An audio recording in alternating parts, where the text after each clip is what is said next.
The smoke is gone, but there is a new enemy in the sky, the clouds here in Mare. People are bracing for a series of monsoon storms predicted in the coming days, stocking up now on sandbags.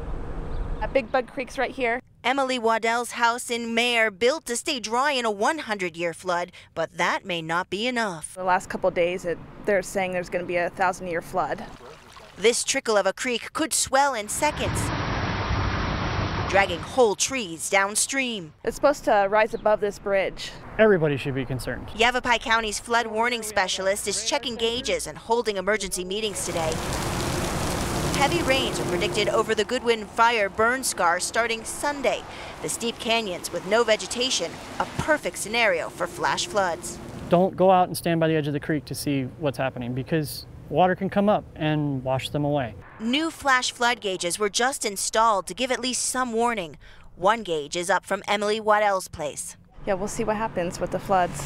We all know these monsoon storms can be hit or miss, so it's important to remember that you can have a flash flood even if a drop of rain doesn't hit where you're standing. That's why it's so important to heed those warnings from the National Weather Service.